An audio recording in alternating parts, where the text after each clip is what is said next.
भगवान बुद्ध ने बड़े सरल तरीके से जीवन के लक्ष्य को बताया, मोटे मोटे तौर से। तो उन्होंने कहा कि भाई सबसे पहले तो शेष है कि आप अपने जीवन को किस धारणा से जीते हैं। हम संसार में लोगों से मिलते हैं, कुछ लोग अच्छे लोग भी होते हैं जिनकी सोच ही रचनात्मक होती है कि हम संसार में कुछ अच्छा करें, और आप जब भी उनसे मिलेंगे तो कहीं ना कहीं वो आपको प्रेरणा ही देंगे। मतलब अगर चल रहे हैं, रास्ते में कूड़ा है तो वो उठा लेते हैं। ये नहीं कि उनके घर के बाहर ही है या उनके शहर के बाहर है, लेकिन एक उनकी सोच है कि कहीं भी गंदगी हो हमें साफ करना चाहिए, हम कर सकते हैं, हम सक्षम हैं। ऐसे ही बहुत लोग होते हैं जो हमेशा लोगों की मदद करते हैं। हम देखते हैं कि कितनी बार हम चल रहे होते हैं, रास्ते में एक्सीडेंट हो जाता है, हम सब लोग कहेंगे ओ किसी को चोट लग गई, लेकिन कितने लोग तो ओ कहते कहते अपनी गाड़ी से ही आर पार हो जाते हैं, मतलब रुकते ही नहीं उस व्यक्ति के लिए। और आप देखेंगे बहुत से ऐसे लोग हैं, उनको भी कहीं जाना है, उनका भी कोई काम होगा, उनको भी कहीं ऑफिस जाने में देरी होगी, लेकिन जब देखते हैं कि भाई एक दूसरे जीव को मदद की जरूरत है या उसके जीवन में कोई कष्ट है, तो अपनी जरूरतों को बुला करके, अपनी मोटरसाइकिल को रोक करके, अपने कामों को रोक करके वो मदद भी करते हैं लोगों को। तो कहने का अभिप्राय है कि कुछ लोग ऐसे हैं। अच्छा, कुछ लोग फिर संसार में ऐसे भी मिलते हैं जिनकी सोच ही उल्टी होती है। आप कुछ अच्छा कहेंगे तो वो उसकी काट करेंगे, आप कुछ अच्छा काम करने जाएंगे तो वो उसको काटने का काम करेंगे। और किन्हीं लोगों का तो यही एक भाव रहता है कि वो उल्टा ही बोलेंगे, और यही संसार का द्वैत है। संसार में जब भगवान ने हमें एक स्वतंत्रता दी है अपने जीवन को जीने की, तो हर एक व्यक्ति जीने से पहले ये समझता है कि उसे पता है कि जीना कैसे चाहिए। यही हमारी एक गलती भी है, क्योंकि हम जीवन के अनुभव से इतना वंचित है। हमने एक छोटी सी अपनी एक काल्पनिक दुनिया बना रखी है जिसमें हम सर्वे सर्वा है, हम राजा है, हम अपनी इच्छा और वासनाओं के अधीन हैं, उन्हीं के प्रभावों में हम रेपिटेटिव काम कर रहे हैं, लेकिन कोई रेवोल्यूशनरी चेंज हमारे जीवन में नहीं हो रहा है। हम हंस रहे हैं, रो रहे हैं, कारण जरूर बदल रहे हैं हंसने रोने के। आपको जब आप छोटे थे आपसे 10 रुपए खो जाते थे, वो आपके रोने का कारण था। और आज आप बड़े हो गए, आपके ऑफिस में या आपके निर्णय से आपके बिजनेस को 5 लाख का नुकसान हो जाए तो वो आपके रोने का कारण बनेगा। लेकिन जो प्रभाव है जिसकी वजह से हम दुखी है, वो प्रभाव तो नहीं बदल रहे। जीवन में हम रोते रह रहे हैं और फिर आगे कोई कष्टों को, मतलब जीवन में कोई और अनुभव प्राप्त करते हैं, लेकिन उसमें भी हम नेगेटिविटी ढूंढ लेते हैं, फिर से हम जीवन में रोना हमारा चलता रहता है। तो कहने का अभिप्राय यह है कि सबसे पहले कि किस धारणा से हम अपने जीवन को जिएंगे, भगवान बुद्ध कहते हैं कि ये स्पष्ट होना चाहिए। अगर जीवन में आपको अच्छाई का साथ देना है तो उसके लिए समर्पित रहिए, और जीवन में अगर आपको बुरा ही काम करना है तो उसके लिए भी समर्पित रहिए।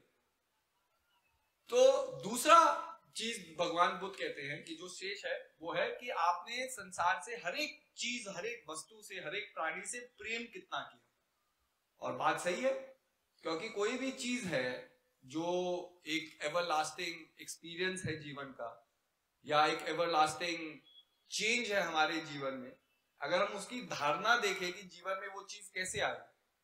जैसे कुछ लोग होते हैं जो अपने परिवार के लिए बड़ा समर्पित होते हैं, परिवार के संस्कार होते हैं, लेकिन अगर देखेंगे कि हम कहेंगे कि जी ये परिवार एकजुट कैसे है, तो लोग कहेंगे कि जी आपसी प्रेम इतना है कि भाई परिवार ने बहुत सी मुश्किलें सही, लेकिन मुश्किलों को सहते सहते उन्होंने एक दूसरे का साथ नहीं छोड़ा। कितने लोग होते हैं जीवन में थोड़ी थोड़ी कठिनाई होती है और हम एक दूसरे से बड़ा मुंह फेर करके हम अपने अलग अलग रास्ता नाप लेते हैं। तो कहने का अभिप्राय क्या होता है कि एक रचनात्मक सोच प्रेम है, और जीवन में जब हम इस धारणा से, प्रेम से हम संसार में जीते हैं, प्रेम के आधार पर रिश्ते बनाते हैं, प्रेम के आधार पर अपनी सोच रखते हैं, तो वो बहुत एक अच्छी चीज है जीवन में। लेकिन कहा कि दो चीजें तो शेष है, एक हम कैसे, किस धारणा से अपने जीवन को जिएंगे, और जो भी काम हम करते हैं उसमें कितनी निष्ठा और प्रेम से हम उस कर्म को करेंगे, एक समर्पण, ये चीज जरूरी है। लेकिन थर्ड मोस्ट इंपॉर्टेंट थिंग जो भगवान बुद्ध कहते हैं कि अंत में जिस तरीके से तुमने जीवन को जिया, जिस धारणा से तुमने जिया, और पैशनेटली अपने कर्म से प्रेम किया, अपने जीवन में जो भी आप कर्म कर रहे हैं उससे प्रेम किया, लेकिन तीसरा जो सबसे शेष जरूरी काम है जीवन में, कि तैयार भी रहो कि जो चीज तुम्हें संसार में मिली है वो एक दिन तुमसे ले भी ली जाएगी। तो बिना हिचक के उस दिन के लिए भी तैयार रहो कि जो भी तुम्हें संसार में मिला है, अगर उसे देना भी पड़े तो बिना हिचक के उसको दे दो। मतलब आदमी में हिचक नहीं होनी चाहिए, अरे ये तो मेरा है, मैंने इतनी मेहनत की, मैंने इतने प्रेम से इस चीज को बनाया, तो ये मेरा ही अधिकार इस चीज के ऊपर है। तो कहने का अभिप्राय है कि ये दिखाता है एक पूर्णता जीवन में, हम सब जीवन में जन्मे हैं और हर एक व्यक्ति किसी ना किसी मंशा के साथ अपनी श्वास को लेता है।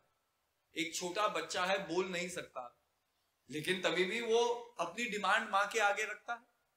अगर उसे ठंड लगेगी, वो किसी ना किसी रूप से एक्सप्रेस करेगा कि उसे ठंड लग रही है। उसे भूख लगेगी तो किसी ना किसी तरीके से वो एक्सप्रेस करेगा अपनी माँ या अपने पिता से कि जी मुझे भूख लग रही है। स्टार्टिंग में तो रोना ही होता है और माता पिता भी देखते हैं कि भाई क्या चीज है जिसको जरूरत पड़ेगी, कि भाई इतना समय हो गया नहीं खाया तो अब भूख लग रही होगी, इतना समय हो गया नहीं खाया। लेकिन अगर आप देखो कि हर एक श्वास में आदमी ख्वाहिशों के साथ जी रहा है, और जैसे जैसे हमारी रूपरेखा जीवन में बढ़ रही है, मतलब हमारी समझ जीवन में बढ़ती है, ये ख्वाहिशों की जो लिस्ट है यही तो बढ़ती चली जाती है। एक छोटा बच्चा है, हम कहते हैं कि भाई जो इनोसेंस होती है वो एक चाइल्ड में रिफ्लेक्ट करती है, जो सौम्यता जीवन की होती है वो केवल बच्चों में रिफ्लेक्ट करती है। क्यों? क्योंकि बच्चों की इतनी ख्वाहिशें नहीं है, बड़े साधारण रूप में वो संसार से खुशियों को बटोरते हैं। थोड़ी बारिश हो जाएगी, एक जगह एक पानी का एक छोटा सा पडल बन जाएगा, आप कितने बच्चों को बस वहीं छोड़ दीजिए, वो उसके अंदर कूदेंगे बाहर निकलेंगे, कूदेंगे बाहर निकलेंगे, और घंटों तक वो केवल अपनी सारी मतलब ना परेशानियों को भुला करके केवल हंसते हुए और एकदम हंसमुख व्यवहार में वो बस खेलते रहेंगे। और उनकी जो ये हंसी है वो इतनी मतलब प्योर होती है और इंस्टेंट होती है कि आसपास जाने वाले लोग भी जो बड़े चिंतित है अपने जीवन से, कोई बड़े परेशानियों से जूझ करके आ रहा है, किसी की बस मिस हो गई, किसी की ट्रेन मिस हो गई, लेकिन पल भर के लिए भी अगर वो बच्चे को इस रूप में खेलता हुआ देखते हैं तो 2 मिनट के लिए तो हम लोग भी अपनी परेशानियों को भुला देते हैं। तो कहने का मतलब इतना स्ट्रॉन्ग उनका एक ऑरा है, एक प्रेजेंस है। पर वो प्रेजेंस किस लिए है? क्योंकि महत्वाकांक्षा ही नहीं है। हमारे लिए क्या है, हम किसी चीज को देखते हैं, एक महत्वाकांक्षा जागृत होती है, इसके बारे में हमने ये सोचा भी नहीं कि वो पूरी कैसे होगी, तुरंत नजर किसी और चीज में पड़ी और महत्वाकांक्षा जागृत हो गई। तो कहने का अभिप्राय, हम पूर्णता को क्यों नहीं प्राप्त होते, हम जीवन से संतुष्ट क्यों नहीं होते? जब जीवन संतुष्टि के लिए बना है, भगवान ने संसार को किस लिए बनाया? ताकि संसार भगवान को जान सके, भगवान का एहसास कर सके, ये जान सके कि भाई we are part of something greater than ourselves. अब जब इतना पॉजिटिव गोल है जीवन का, तो आज जीवन में इतनी नेगेटिविटी को, इतने दुखों को, इतने संघर्षों को मानव फेस क्यों कर रहा है? ये भी तो एक प्रश्न चिन्ह है। जब जीवन में मुझे भगवान तक ही पहुंचना है और भगवान एक ऐसा स्थान है जहां मेरे सारे दुख समाप्त हो जाने चाहिए, तो भाई हर एक व्यक्ति को तो मैं मानता हूं, अगर कोई व्यक्ति थोड़ी सी भी बुद्धि रखता होगा तो वो तो जीवन में यही मतलब चेष्टा के साथ उसे जीवन में जीना चाहिए कि कैसे वो भगवान तक जल्दी से जल्दी पहुंचे, जल्दी से जल्दी अपने जीवन के लक्ष्य को पूर्ण करे, क्योंकि वो संतुष्टि, वो आनंद तो वही है। लेकिन ये हो क्यों नहीं पाता? ये करना इतना मुश्किल क्यों है? जब वेद भी है, उपपुराण भी है, महान पुरुष भी है, महान आत्माएं भी है, उनकी जीवनी भी है। हम कोई भी पर्व मनाते हैं तो उसके पीछे कोई ना कोई एक जीवनी जुड़ी हुई है, किसी का एक एहसास जुड़ा हुआ है, जिसके वजह से हम उस पर्व को या उस इतिहास के पन्नों को हम दोहरा रहे हैं। हम चाहते हैं कि भाई वो इन्फ्लुएंस हमारे जीवन में भी आए। हम सब लोग जानते हैं भक्त प्रहलाद ने क्या किया, किस तरह से होलिका को जलना पड़ा, किस तरह से प्रेम की जीत हुई, समर्पण की जीत हुई, भक्ति की जीत हुई। लेकिन भाई जो प्रहलाद ने किया, अगर आज आप कल्पना भी करोगे तो कितने लोग हैं जो भाई अगर जलती हुई आग पे भी बैठने के लिए तैयार होंगे। मतलब कहने के आग तो हम जला लेंगे, लेकिन सब सुरक्षा के साथ आग को जलाएंगे कि भाई एक दाना भी किसी की साड़ी में ना लग जाए और वो साड़ी ना जल जाए। तो सब लोग अपना डिस्टेंस रखते हैं हर एक चीज। तो कहने का अभिप्राय यही है कि अगर हम कोई रूपांतरण चाहते हैं तो वो रूपांतरण कैसे आए? रूपांतरण क्या है? ठीक है, हम सब खुश होना चाहते हैं, ठीक है, लेकिन खुश कैसे होंगे ये उससे भी बड़ा एक प्रश्न चिन्ह है। और कहने का अभिप्राय है कि जब तक आप हर चीज को संसार में वापस देने के लिए तैयार नहीं है, तब तक ये जो जीवन पूर्णता में जीने का ये जो प्रक्रिया है ये पूर्ण नहीं होती, ये समाप्त नहीं होती।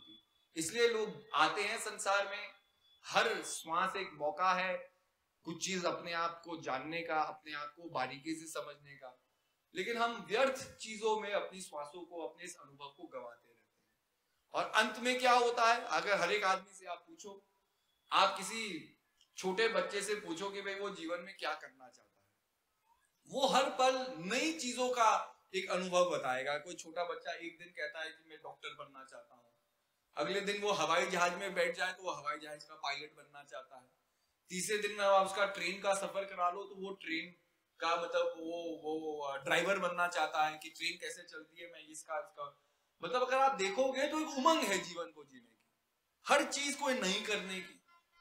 अगर आप किसी 80 या 90 साल के व्यक्ति से पूछो, जीवन में वार्तालाप करो और उससे कुछ जानने की चेष्टा करो, तो उसके अंदर उमंग नहीं है जीने की। वो ये नहीं कहेगा कि जी अब भी मैं कुछ नया करना चाहता हूँ, या इतना जीवन जीने के बाद मैंने इतना कुछ प्राप्त किया। वो कोई पॉजिटिविटी को आपको नरेट नहीं करेगा, वो जीवन में अपने रिग्रेट्स को आपको नरेट करेगा। अरे मैं ये कर सकता था, अरे मैं फलानी जगह जा सकता था पर मैं नहीं गया।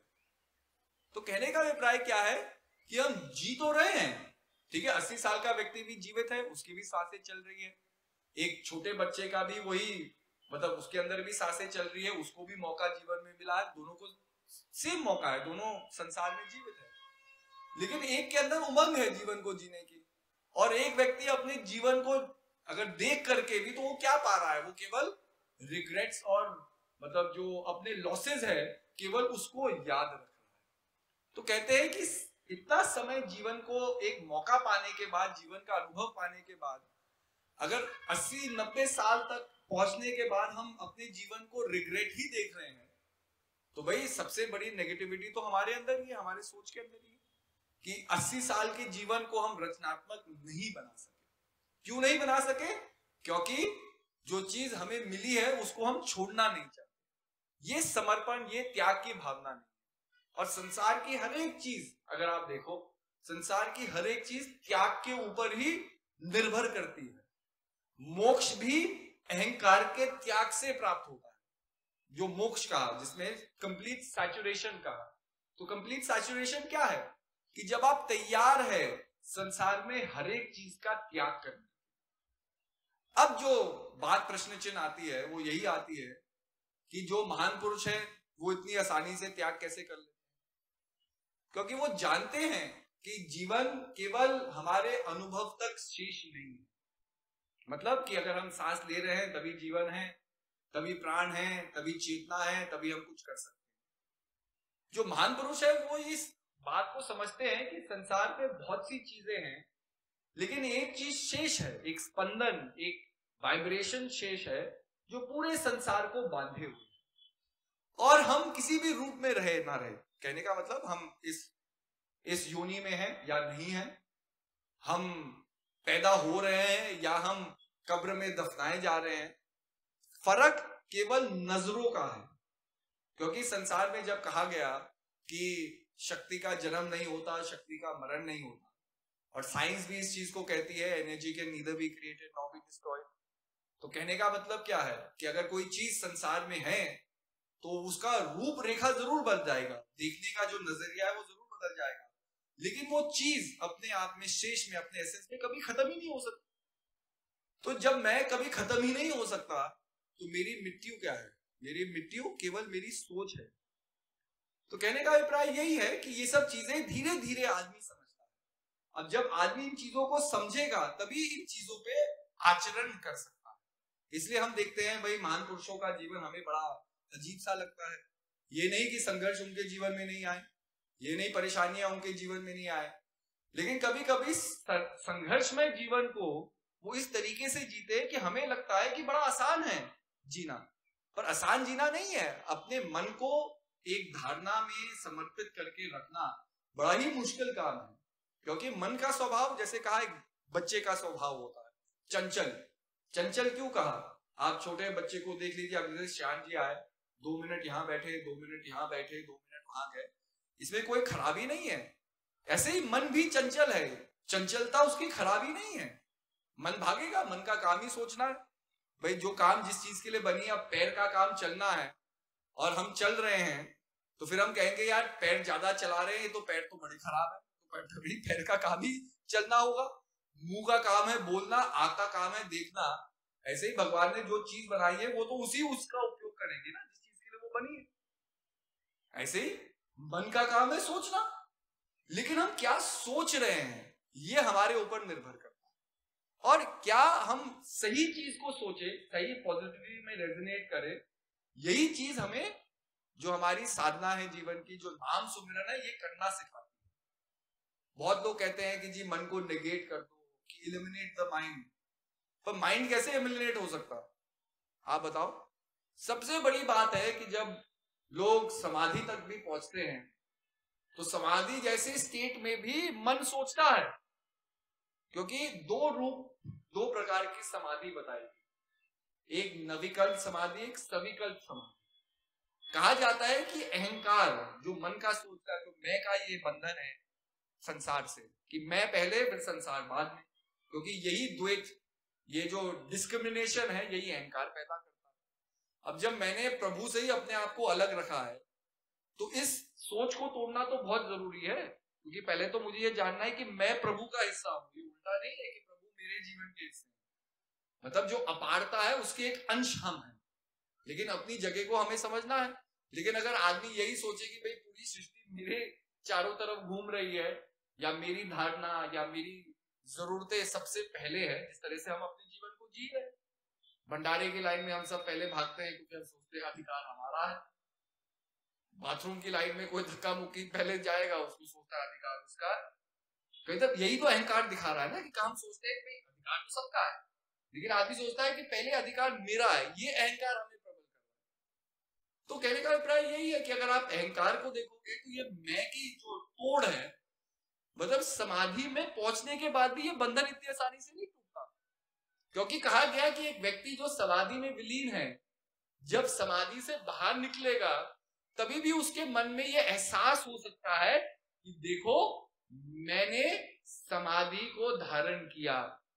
मतलब आने के बाद इतने ऊपर मुकाम पहुंचने के बाद भी वो अहंकार नहीं टूटा।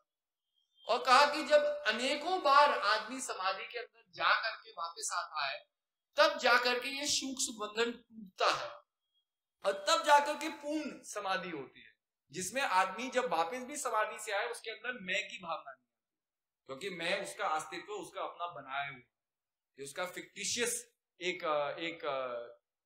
इम्प्रिंट है। तो उस इम्प्रिंट को तोड़ना कितना मुश्किल है, लेकिन लोगों ने किया है। और अगर हम आज अपने जीवन को बदलना शुरू करेंगे, तो एक समय जरूर आएगा, मुश्किल जरूर होगी, परेशानी जरूर होगी, लेकिन जिस तरह से महान पुरुषों ने भी, जिस तरह से महान आत्माओं ने भी, जिस तरह से और महात्मा बाई जी लोगों ने और प्रेमी लोगों ने भी अपने जीवन को बदला है, तो उनकी बदलाव की भी शुरुआत तो कहीं ना कहीं से हुई थी, किसी सोच से हुई थी, किसी समर्पण से हुई थी, किसी प्रण से हुई थी कि नहीं अब मैं भजन सुमिरन करूंगा। और जब उन्होंने किया तो जीवन में परिवर्तन है।